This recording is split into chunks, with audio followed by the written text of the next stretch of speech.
Bang, 2 pertanyaan. Apa sih? Bang, Bang, dokter minta maaf. Dokter minta maaf dan kamu menjadi panutan dia. Dokter? Soal Dokter Richard. Oh, Dokter Richard, Dia iya. bilang dia minta maaf dan kamu jadi panutan dia sebagai podcaster. Saya pribadi itu salah satu orang yang selalu melihat Dr. Richard itu sangat potensial sebagai public figure ya.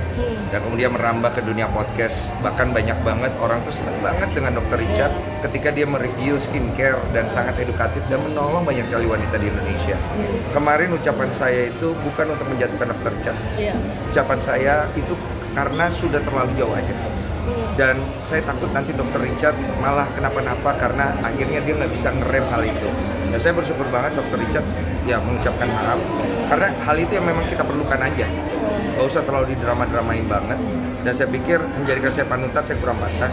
Tapi saya pengen ngelihat Dr. Richard juga jadi bagus. Dan orang seperti Dr. Richard harus kita support dengan ya kalau memang salah harus dikasih tahu salah kan. Cuma saya kan nggak mau perang sama Dr. Richard dan saya juga nggak pengen apalagi namanya akhirnya jadi musuh-musuhan drama gitu, nggak perlu kan. Dan saya pikir Dr. Richard you're doing very good.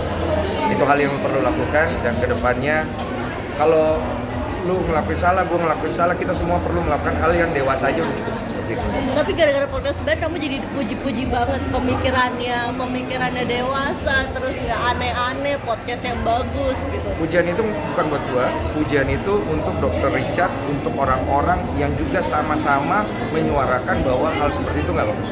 Banyak kok influencer lain dan juga content creator lain yang berbicara sama seperti saya, bukan cuma saya. Saya hanya mewakilkan bagian dari itu aja. Porsian saya kecil. Tujuan saya ngomong kayak begitu hanya satu. Saya melihat ada satu orang wanita namanya Amy, orang Korea. Dia kehilangan 4 anak.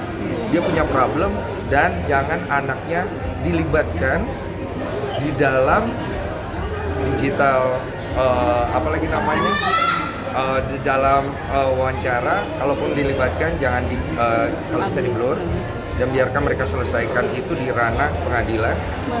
Cukup seperti itu aja.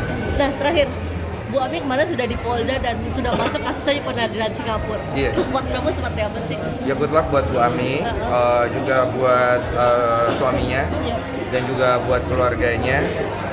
Seperti yang aku selalu bilang, 16 tahun bersama pasti ada hal baik yang bisa kita lihat. Sekarang ini momen-momen emosional, mungkin untuk pihak suami dia bisa tune down dulu. Let's see what's bad and good yang bisa dilakukan, karena jangan ambil tindakan yang akhirnya lebih banyak buruknya. Kalau kita bicara tentang anak, tapi jangan lupa ego kita bisa ikut juga kan. Jadi lihat hal yang lebih banyak baik.